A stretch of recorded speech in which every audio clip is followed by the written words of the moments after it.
Hello everyone, welcome back to my YouTube channel. हम अपनी 11th class का पहला चैप्टर जो कि है सेट्स वो पढ़ रहे थे। उसमें हमने लास्ट लेक्चर में वेन डायग्राम समझा। हमने वेन डायग्राम में विजुलाइज करा कि ए यूनियन बी कौन सा रीजन होता है, ए इंटरसेक्शन बी कौन सा रीजन होता है, ए बट नॉट बी कौन सा रीजन होता है। हमने ये पिछले लेक्चर में विजुलाइज किया था। और वेन डायग्राम हमने समझा था एक बहुत अच्छा तरीका है सेट के क्वेश्चंस को सॉल्व करने का। आज हम वेन डायग्राम में ही ए यूनियन बी का, ए बट नॉट बी का, इन सबके फॉर्मूलेज डिराइव करेंगे। बट उसके लिए आपको आना चाहिए क्या, विजुअलाइजेशन, कि कहां पर ए यूनियन बी होता है, कहां पर ए इंटरसेक्शन बी होता है, कहां पर ए बट नॉट बी होता है, कहां बी बट नॉट ए होता है, कॉम्प्लीमेंट क्या होता है, ये आपको पता होना चाहिए। तो अगर आपको वो चीज नहीं आती है तो एक बार आप पिछला लेक्चर जरूर जाके देख लीजिए, वेन डायग्राम के ऊपर ही है वो, उसमें आपको ये चीज समझ आ जाएंगी। तो आपको आज का लेक्चर समझने में आसानी होगी। हम आज के लेक्चर से शुरुआत करते हैं। हम फॉर्मूलेज डिराइव करेंगे, ठीक है। तो शुरू करते हैं। ये आपको एक वेन डायग्राम दे रखा है। एक यूनिवर्सल सेट है जिसको हम पता है रेक्टेंगल से डिनोट करते हैं, रिप्रेजेंट करते हैं, और सर्कल से उसके सबसेट्स को रिप्रेजेंट करते हैं।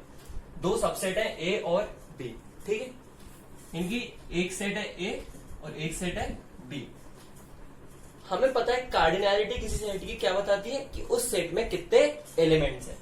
तो अगर मैं पूछूं सेट ए में कितने एलिमेंट्स हैं, तो आप कहोगे sir n of A elements हैं। कितने एलिमेंट्स हैं? N of A. अगर मैं पूछूं सेट बी में कितने एलिमेंट्स हैं, तो आप कहोगे sir n of B elements हैं। क्यों? क्योंकि हमें पता है कार्डिनैलिटी से पता चलता है कि किसी सेट में कितने एलिमेंट्स हैं, ठीक है। मैंने कहा सेट ए में, ठीक है, एन ऑफ ए एलिमेंट्स हैं, सेट बी में एन ऑफ बी एलिमेंट्स हैं। ये बताओ कि ए यूनियन बी में कितने एलिमेंट्स होंगे। ए यूनियन बी में कितने एलिमेंट्स होंगे। N of A union B से क्या मतलब है? Cardinality of A union B, यानी कि ए यूनियन बी में कितने एलिमेंट्स हैं, हमें वो निकालना है। देखिए, हमारे लिए मेन चीज क्या है, हमें विजुअलाइज करना है कि वो रीजन कौन सा है। देखिए, हमने पिछले लेक्चर में समझा था ए यूनियन बी कौन सा रीजन होता है। ए यूनियन बी ये पूरा रीजन होता है, यहां से यहां तक। ये जो पूरा रीजन है, ये रीजन कौन सा है? ये रीजन है ए यूनियन बी, ठीक है। तो अगर हम इसे देखें, हम इस रीजन को समझे ध्यान से कि ये रीजन बनेगा कैसे। देखिए, आप जब ये पूरा सेट ए लेंगे, आप जब ये पूरा सेट बी लेंगे, मैंने क्या कहा, आपने सेट ए लिया, ठीक है, फिर आपने सेट बी लिया, ठीक है। लेकिन जब आपने ये काम करा तो ये वाला जो हिस्सा था ये कितनी बार आ गया? ये हिस्सा आ गया 2 बार। आ गया कि नहीं आ गया? कि ये हिस्सा अगर हम सिर्फ एक बार हटा दें, तब जाके ये जो पूरी रेड वाली चीज है ये बन जाएगी, नहीं बन जाएगी। यानी कि अगर मेरे को N of A union B निकालना है, मेरे को क्या निकालना है? N of A union B. तो मेरे को total number of elements of A में जितने एलिमेंट्स है वो सारे मैंने ले लिए, बी में जितने एलिमेंट्स है मैंने वो सारे ले लिए, ये सारे ले लिए। पर ये जो कॉमन वाले थे ये कितनी बार आ गए? ये 2 बार आ गए। क्यों? क्योंकि ये ए में भी एक बार आ गए थे और ये बी में भी एक बार आ गए थे। तो मेरे को 2 बार थोड़ी, मेरे को सिर्फ एक बार चाहिए। ये एक बार ये एलिमेंट्स निकालने पड़ेंगे। और ये एलिमेंट्स कौन से थे? हमने पिछले लेक्चर में समझा, ये एलिमेंट्स थे ए इंटरसेक्शन बी। तो ये फॉर्मूला है किसका? N of A union B का। N of A union B बराबर है किसके? N of A plus N of B minus N of A intersection B. इसी रिलेशन की मदद से हम N of A intersection B को N of A union B, N of A और एन ऑफ बी के फॉर्म में भी लिख सकते हैं। तो ये रिलेशन आपके लिए बहुत इंपॉर्टेंट है। पर ये निकला कैसे, ये आपके समझना जरूरी है। हमने क्या करा, ए लिया, ए के सारे एलिमेंट्स काउंट करे, बी के सारे एलिमेंट्स काउंट करे। पर जब हमने इन दोनों चीजों को ऐड करा तो ये वाले जो कॉमन वाले लोग थे, जो दोनों में थे, सेट ए में भी थे, सेट बी में भी थे, ये कितनी बार आ गए? 2 बार आ गए। आ गए कि नहीं आ गए? आप ध्यान से देखिए, जब मैंने ए लिया तब भी तो ये वाला हिस्सा ए के अंदर था ना, ये वाला हिस्सा तब भी आ गया। फिर मैंने जब बी लिया तब भी ये वाले लोग आ गए। पर मेरे को अगर सिर्फ ये वाला रीजन चाहिए, ये पूरी एक प्लेट चाहिए मेरे को, तो ये वाले लोग तो 2 बार आ चुके ना, मेरे को तो ये एक बार ही काउंट करना है। तो मेरे को क्या करना पड़ा? एक बार इन लोगों को क्या करना पड़ा? माइनस करना पड़ा। मैंने एक बार इन लोगों को माइनस करा तो मेरे पास किसका फॉर्मूला आ गया? ए यूनियन बी का फॉर्मूला आ गया। आप इस फॉर्मूले को अच्छे से नोट करिए और इस फॉर्मूले से ही N of A intersection B को भी निकाल के लिख लीजिए। दोनों ही फॉर्मूले बहुत इंपॉर्टेंट है आपके लिए। इस चीज को ढंग से समझाइए, फिर हम अगले पे मूव करते हैं। अगली चीज हमें समझनी है, जिसका फॉर्मूला हमें अगला निकालना है, वो क्या है? ए बट नॉट बी और बी बट नॉट ए, या फिर मैं कहूं ओनली ए और ओनली बी। तो सबसे मेन चीज जो हमें करनी है वो क्या, हमें रीजन मार्क करना है। तो अगर हम बोले कि ओनली ए वाला रीजन कौन सा होगा, तो हम सभी ने पिछले लेक्चर में पढ़ा है ओनली ए का रीजन कौन सा होता है, ये वाला। और अगर आप इस रीजन को ध्यान से देखें तो ये असल में है क्या, ये है ए माइनस ए इंटरसेक्शन बी। मैं सही कह रहा हूं नहीं कह रहा हूं, असल में जो ये वाला रीजन है ओनली ए वाला, ये रीजन क्या है, पूरा ए में से हमने क्या माइनस कर दिया, ए इंटरसेक्शन बी माइनस कर दिया। तो अगर हमसे कोई पूछे ओनली ए में कितने एलिमेंट्स होंगे, तो हम क्या कहेंगे, पूरा ए ले लो और उसमें से क्या माइनस कर दो, उसमें से ए इंटरसेक्शन बी वाला जो हिस्सा है वो क्या कर दो, माइनस कर दो। उसमें से ए इंटरसेक्शन बी वाला हिस्सा माइनस कर दो। सिमिलरली अगर हमसे कोई पूछे ओनली बी क्या होगा, ओनली बी क्या होगा, तो अगर आप ध्यान से देखें, आप इस डायग्राम में ढंग से रीजन मार्क कर पा रहे हैं, तो ओनली बी का हिस्सा कौन सा होगा, तो ओनली बी का हिस्सा ने पिछले लेक्चर में पढ़ा है, ये होगा। और अगर आप इस रीजन को ध्यान से देखें तो ये क्या है, पूरा बी लिया हमने और बी में से हमने क्या माइनस कर दिया, ए इंटरसेक्शन बी माइनस कर दिया।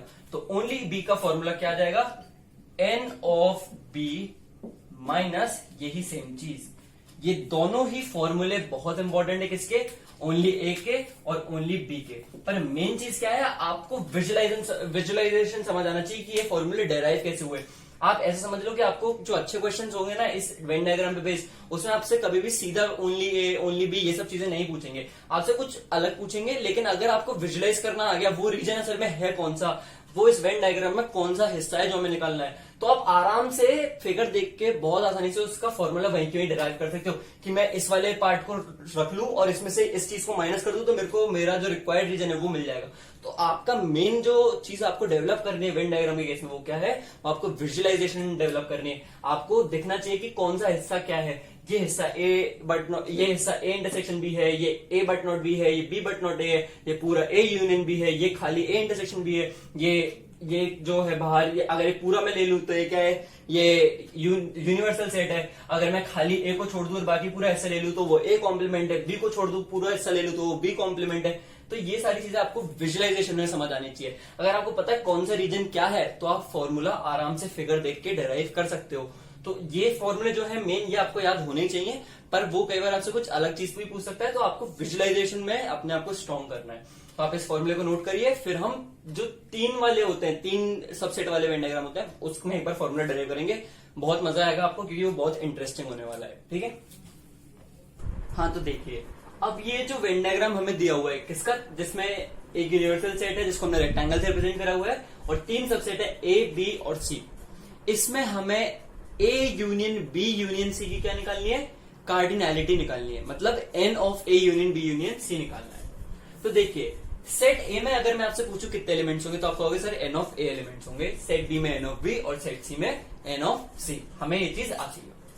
अब इसी के साथ साथ मैं आपसे पूछूं कि A union B union C कौन सा रीजन होगा, तो फिर रीजन आपको पहचानना आना चाहिए।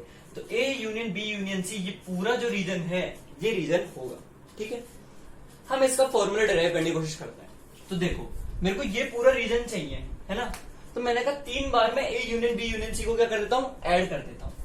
तो n of A union B union C चाहिए मेरे को, तो मैंने क्या करा, 3 बार ये तीनों को क्या कर दिया, ऐड कर दिया। किसको, ए को, बी को और सी को। लेकिन जब मैंने इन तीनों को ऐड करा तो पूरा ध्यान बोर्ड पे दीजिएगा, बहुत इंपॉर्टेंट चीज है। मैंने ए को ऐड करा और बी को ऐड करा, दोनों में ही ये जो चीज थी जो कि क्या है ए इंटरसेक्शन बी, ये दोनों में ही थी। तो ये वाली चीज कितनी बार आ गई, 2 बार आ गई। आ गई नहीं आ गई, तो मेरे को पूरा ये फिगर बनाने के लिए ये चीज कितनी बार चाहिए, सिर्फ 1 बार चाहिए। मैंने 1 बार हटा दिया किसे, ए इंटरसेक्शन बी को। ठीक है, इसी तरीके से ए और सी में ये वाली जो चीज थी ये कितनी बार आ गई, ये 2 बार आ गई। और मेरे को कितनी बार चाहिए, सिर्फ 1 बार। तो मैंने हटाया किसे, ए इंटरसेक्शन सी को। और सिमिलरली मैंने हटा दिया 1 बार किसे, बी इंटरसेक्शन सी को।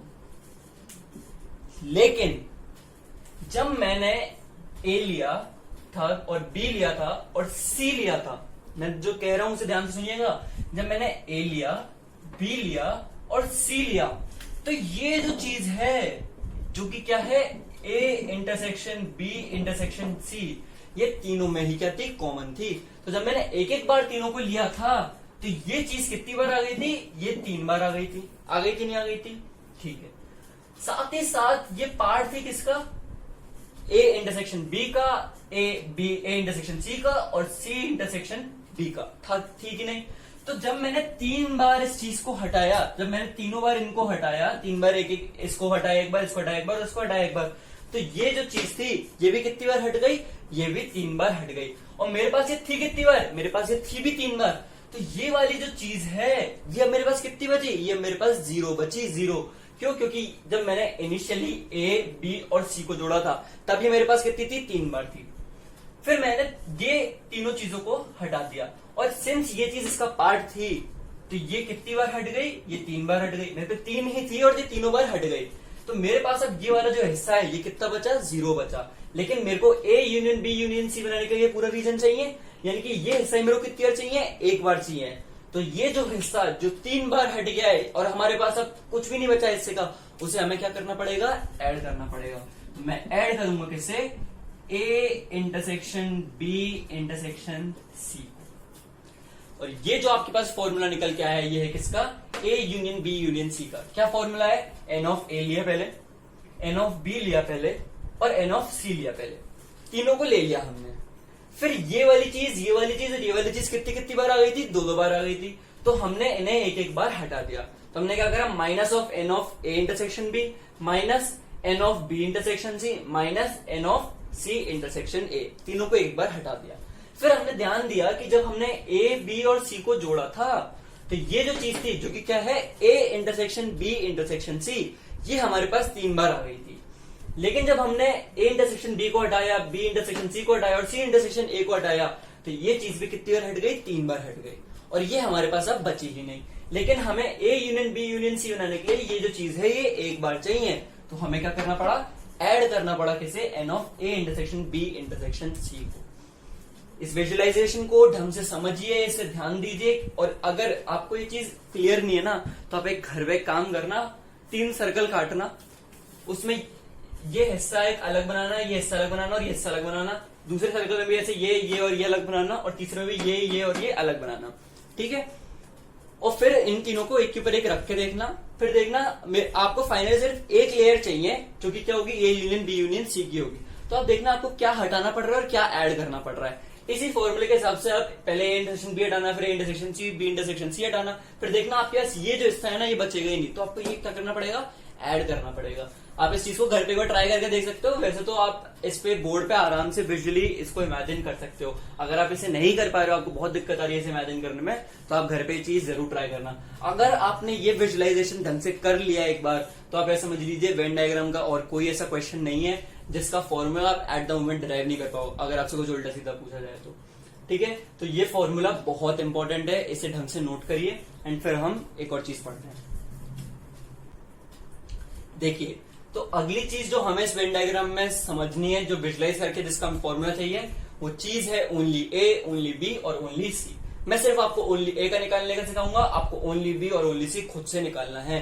और अगर आप निकालने में सही रहे, आपका आंसर सही रहा, तो आप समझिए कि आपने बहुत अच्छे से इस चीज को विजुलाइज करना सीख लिया है।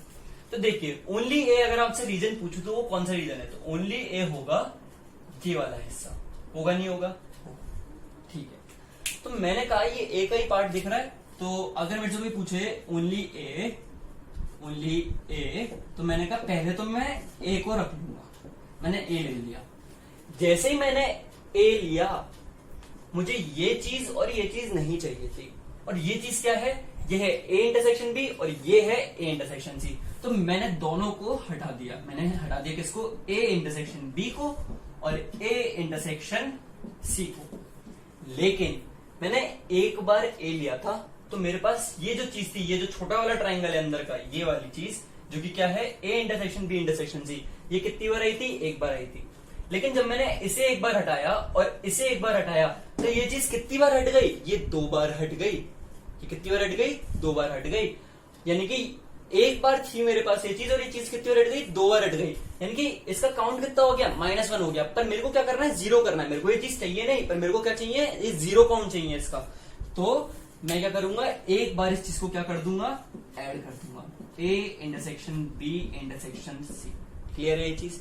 मैंने क्या करा, मेरे को ओनली ये चाहिए था, ओनली मेरे को पता है कौन सा हिस्सा है, ये वाला हिस्सा है। मैंने कहा ये है A, मैंने A लिख दिया। पर A में मेरे को ये वाली चीज नहीं चाहिए और ये वाली चीज भी नहीं चाहिए, ठीक है। अब मैं जब ये वाली चीज और ये वाली चीज हटाऊंगा, जब मैं ये वाली चीज और ये वाली चीज हटाऊंगा, तो ये जो चीज है कितनी बार हट जाएगी, ये 2 बार हट जाएगी। कितनी बार हट जाएगी, 2 बार हट जाएगी। पर मेरे पास ये चीज है कितनी बार, 1 बार है। तो मेरे को अगर इसे 2 बार हटाना है तो मेरे को पहले इसे 2 बार करना तो पड़ेगा। तो मेरे पास ये अभी कितनी बार है, सिर्फ 1 बार है।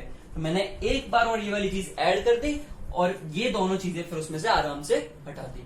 आप इसको ऐसे भी समझ सकते हैं या फिर -1 को 0 करने वाली चीज से भी समझ सकते हैं। तो ये है फॉर्मूला किसका, ओनली A का। बहुत इंपॉर्टेंट फॉर्मूला है, आपके लिए विजुअलाइज करना कि ये कैसे आया, ये चीज बहुत इंपॉर्टेंट है। सिमिलरली आपको किसका फॉर्मूला निकालना है, आपको निकालना है ओनली B का और ओनली C का, ठीक है। तो आप इस चीज को अच्छे से नोट कर लीजिए, इन फॉर्मूले को अच्छे से नोट करिए। एंड हम इसके ऊपर एक क्वेश्चन करते हैं और फिर मैं आपको होमवर्क दूंगा आपके आर डी शर्मा में से, ठीक है। तो इसके ऊपर एक क्वेश्चन कर लेते हैं पहले, ताकि आपको ये सारी चीजें एक बार ढंग से क्लियर हो। देखिए आपके पास क्वेश्चन क्या है कि एक स्कूल है जहां पर मैथ्स पढ़ने वाले बच्चे कितने हैं, 15, फिजिक्स पढ़ने वाले बच्चे कितने हैं, 13, और केमिस्ट्री पढ़ने वाले बच्चे कितने हैं, 10। मैथ्स और फिजिक्स पढ़ने वाले बच्चे कितने हैं, 6, फिजिक्स एंड केमिस्ट्री पढ़ने वाले 7, केमिस्ट्री एंड मैथ्स पढ़ने वाले 5, और फिजिक्स केमिस्ट्री एंड मैथ्स तीनों पढ़ने वाले बच्चे कितने हैं, 3। और फिर आपसे कुछ क्वेश्चन पूछे कि खाली मैथ्स, खाली फिजिक्स और मतलब एबीसी, यानी कि एबीसी नहीं, यहाँ पे पीसीएम होगा। तो खाली फिजिक्स, खाली मैथ्स और खाली केमिस्ट्री पढ़ने वाले बच्चे कितने हैं, physics and chemistry but not maths पढ़ने वाले बच्चे कितने हैं, और ईदर ऑफ 3, तीनों में से कोई भी सब्जेक्ट जो पढ़ रहा हो ऐसे बच्चे कितने हैं। देखिए सबसे पहला काम जो आपको ऐसे क्वेश्चन में करना होता है वो क्या है कि आपको वेन डायग्राम बनाना है। ये जो आपको डेटा दे रखा है उसका, तो हम वेन डायग्राम बनाते हैं। हमें क्लियरली पता है 3 सबसेट वाला हमें वेन डायग्राम बनाना है, तो हम 3 के हिसाब से वेन डायग्राम बना लेते हैं। ये है फिजिक्स, ये है केमिस्ट्री और ये है मैथ्स, ठीक है। मैंने ऐसा माना। कभी भी वेन डायग्राम को बाहर से भरना शुरू नहीं करना है आपको बिल्कुल सेंटर से शुरुआत करनी है। हमेशा क्या करना है, सेंटर से वेन डायग्राम में डेटा भरना शुरू करना है। तो देखो फिजिक्स, केमिस्ट्री और मैथ्स, वो बच्चे जो तीनों सब्जेक्ट पढ़ रहे हैं वो कितने हैं, सिर्फ 3। ये चीज क्या है, physics and chemistry and maths, तीनों सब्जेक्ट पढ़ने वाले बच्चे कितने हैं, 3। और हमें पता है मैथ्स की भाषा में एंड का मतलब क्या होता है, इंटरसेक्शन। तो असल में ये चीज क्या है, P intersection C intersection M। ऐसे कितने बच्चे हैं, 3 बच्चे हैं। इनकी इधर कितने बच्चे हैं, ऐसे 3 बच्चे। समझे, क्लियर हुई चीज। मैंने क्या कहा, फिजिक्स, केमिस्ट्री और मैथ्स तीनों सब्जेक्ट पढ़े, ऐसे बच्चे कितने हैं, ऐसे सिर्फ 3 बच्चे हैं। तो P intersection C intersection M में कितने बच्चे आएंगे, 3 बच्चे। चलो आगे बढ़ते हैं। केमिस्ट्री और मैथ्स पढ़ने वाले, केमिस्ट्री एंड मैथ्स पढ़ने वाले। अब देखो केमिस्ट्री एंड मैथ्स पढ़ने वाले बच्चे कौन से हैं, ये सारे बच्चे हैं, है कि नहीं, ठीक है। केमिस्ट्री एंड मैथ्स पढ़ने वाले टोटल बच्चे कितने हैं, 5, लेकिन उनमें से 3 पहले ही आ चुके हैं। तो ये जो बचा हुआ हिस्सा है इसमें कितने बच्चे होंगे, 2 बच्चे होंगे। और टोटल मिला के अगर हम बोले कि केमिस्ट्री एंड मैथ्स, ऐसे बच्चे जो केमिस्ट्री और मैथ्स दोनों पढ़ रहे हैं, वो बच्चे टोटल कितने हैं, वो बच्चे हैं 5। क्लियर हुई चीज, बहुत अच्छी बात है। फिजिक्स एंड केमिस्ट्री की बात करूं तो फिजिक्स एंड केमिस्ट्री पढ़ने वाले बच्चे कहाँ हैं, इस वाली जगह पे आएंगे, ये वाली जो चीज है इसमें आएंगे।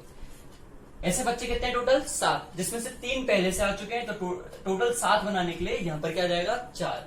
तो फिजिक्स एंड केमिस्ट्री पढ़ने वाले बच्चे जो दोनों सब्जेक्ट पढ़ रहे हैं, कौन से, physics and chemistry, P intersection C का टोटल वैल्यू क्या है, 7, ठीक है। सिमिलरली मैथ्स एंड फिजिक्स पढ़ने वाले टोटल बच्चे 6 हैं, 3 पहले से आ चुके हैं, तो बच्चे क्या है, 3।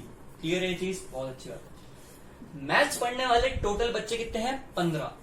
मैथ्स पढ़ने वाले टोटल बच्चे हैं 15, जिसमें से कितने आ चुके हैं पहले से, 3 और 3 एंड 3 6, 6 + 2 8 आ चुके हैं। हमें कितने चाहिए, 15, तो कितने बचे, 7, ठीक है। साथ ही साथ फिजिक्स पढ़ने वाले टोटल बच्चे कितने हैं, वो है 13। कितने आ चुके हैं, 4 + 6 10 आ चुके हैं, टोटल 13 है, तो बचे कितने, 3। सिमिलरली केमिस्ट्री पढ़ने वाले टोटल बच्चे कितने हैं, वो है 10। आ कितने चुके हैं 4 + 5 9 आ चुके हैं, तो बचे कितने 1।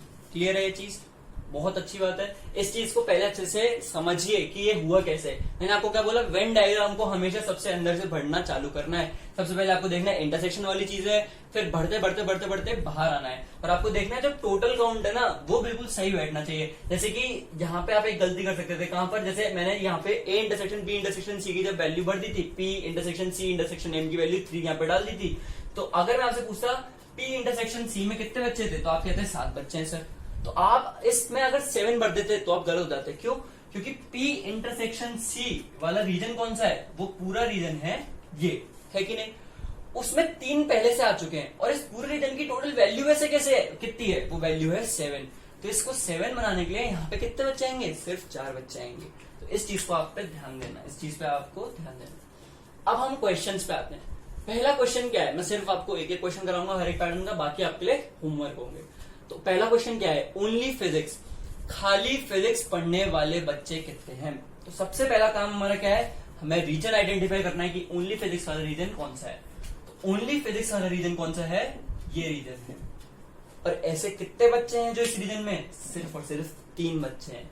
तो ओनली फिजिक्स का आंसर क्या होगा, 3 बच्चे हैं जो सिर्फ और सिर्फ फिजिक्स पढ़ रहे हैं। इसी तरीके से आपको ओनली केमिस्ट्री और ओनली मैथ्स निकालना है। आपको ढंग से, अगर आपने एक बार ये डेटा फिल कर लिया ना वेन डायग्राम में, तो आपके लिए बस ये ऐसे देख के और आंसर देने वाला काम है वेन डायग्राम में। इसीलिए वेन डायग्राम से सेट के क्वेश्चन क्या हो जाते हैं, आसान हो जाते हैं। Physics and chemistry but not maths, बहुत बहुत बहुत इंपॉर्टेंट है। अगर आपने इसे ढंग से विजुअलाइज कर लिया तो आपका क्वेश्चन खत्म हो गया। अगर सिर्फ आपने इसको बस ढंग से विजुअलाइज कर लिया तो आपका क्वेश्चन क्या है, खत्म है। देखो फिजिक्स एंड केमिस्ट्री की अगर मैं बात करूं, जो बच्चे फिजिक्स एंड केमिस्ट्री पढ़ रहे हैं, यानी कि P intersection C, P intersection C वाला रीजन कौन सा है, वो रीजन है ये जो है, ये वाला जो रीजन है, ये रीजन क्या है, P intersection C, but not maths. पर मेरे को वो बच्चे नहीं चाहिए P इंटरसेक्शन C में जो क्या पढ़ रहे हो, मैथ्स पढ़ रहे हो। तो P इंटरसेक्शन C में ये जो बच्चे हैं, ये 3 बच्चे जो हैं, ये किसका भी पार्ट है, ये मैथ्स वाली चीज का ही पार्ट है। P इंटरसेक्शन C में ये 3 बच्चे जो हैं, ये क्या भी पढ़ रहे हैं, ये मैथ्स भी पढ़ रहे हैं। तो मेरे को ये 3 बच्चे नहीं चाहिए। मेरे को क्या चाहिए, मेरे को सिर्फ वही बच्चे चाहिए जो फिजिक्स एंड केमिस्ट्री पढ़ रहे हो पर मैथ्स नहीं पढ़ रहे हो। तो वो बच्चे कितने हैं, वो बच्चे हैं सिर्फ ये वाली जो लोग हैं, ये वाले लोग। और ये बच्चे कितने हैं, ये हैं 4। तो P intersection C but not maths का आंसर क्या होगा, आंसर होगा 4। अगर मैं आपसे फॉर्मूला पूछूं इस चीज का, मैं आपसे पूछूं कि यार ये बताओ इस चीज का अगर फॉर्मूला आपको निकालना था तो आप क्या करते, तो आप कहते हैं सर मैं P इंटरसेक्शन C लेता और उसमें से माइनस कर देता क्या, P intersection C intersection M। तो फॉर्मूला अगर मैं आपसे पूछूं इस चीज का कि physics and chemistry but not maths का फॉर्मूला क्या होगा, तो आप कहोगे फॉर्मूला होगा सर P इंटरसेक्शन C में से माइनस कर दो किसे, P intersection C intersection M को। यहाँ पे n लगा देना क्योंकि हम नंबर काउंट की बात कर रहे हैं, ठीक है। ये फॉर्मूला होता और इस फॉर्मूला से क्या आंसर आता, 4 आता। सिमिलरली आपको क्या निकालना है, केमिस्ट्री एंड मैथ्स पढ़ने वाले बच्चे पर वो क्या नहीं पढ़ रहे हो, फिजिक्स नहीं पढ़ रहे हो, और मैथ्स एंड फिजिक्स पढ़ने वाले बच्चे पर वो क्या नहीं पढ़ रहे हो, केमिस्ट्री नहीं पढ़ रहे हो, ठीक है। तीसरी चीज जो आपसे पूछी गई है वो पूछी गई है आइदर ऑफ 3, यानी कि तीनों में से कोई भी सब्जेक्ट पढ़ रहा हो बच्चा, हमें तो वो बच्चा चलेगा, वो बच्चा काउंट में ले लो आप। जो बच्चा कोई भी सब्जेक्ट पढ़ रहा है वो बच्चा काउंट में ले लो। तो एक तरीके से आपको क्या छूट दे दी कि जो एलिमेंट है वो अगर तीनों में से किसी भी सेट में लाई कर जाएगा तो इनका काम हो जाएगा। इनकी हमें क्या निकालना है, हमें निकालना है P union C union M। P union C union M असल में क्या है, ये पूरा रीजन है। और मैं पूछूं आपसे इस पूरे रीजन में कितने बच्चे हैं, तो आप क्या कहोगे सर 7 + 2 + 2 + 3 + 4 + 3 + 1, क्योंकि यही तो टोटल बच्चे हैं इस रीजन में, यही तो टोटल काउंट है नंबर ऑफ स्टूडेंट्स का जो P union C union M में लाया करते हैं। तो आपका P union C union M का आंसर क्या हो जाएगा, 3 + 4 + 1 + 3 + 3 + 2 + 7। तो जो भी आपका आंसर आएगा वो आपका आंसर हो जाएगा। ये है तरीका वेन डायग्राम के इस पैटर्न के क्वेश्चंस को करने का। तो ये शायद RD शर्मा में 1.5 या 1.6 एक्सरसाइज है, थ्योरी वाले क्वेश्चंस जो हैं। तो आप इस टाइप के क्वेश्चंस और RD शर्मा में जो भी इस टाइप के एग्जांपल्स दिए हैं वो सारे ढंग से खत्म कर दीजिए। इस चीज में कहीं पे भी कोई डाउट आई है तो मेरे को कमेंट सेक्शन में बताना। एंड अगर ढंग से विजुअलाइजेशन हो पाया और ढंग से मजा आया ये चीज समझने में, ये क्वेश्चन समझने में, तो जरूर वीडियो को लाइक करो, कमेंट करो, चैनल को सब्सक्राइब नहीं किया तो सब्सक्राइब करो, अपने दोस्तों के साथ शेयर करो। मिलते हैं अगली वीडियो में, तब तक के लिए थैंक यू फॉर वॉचिंग।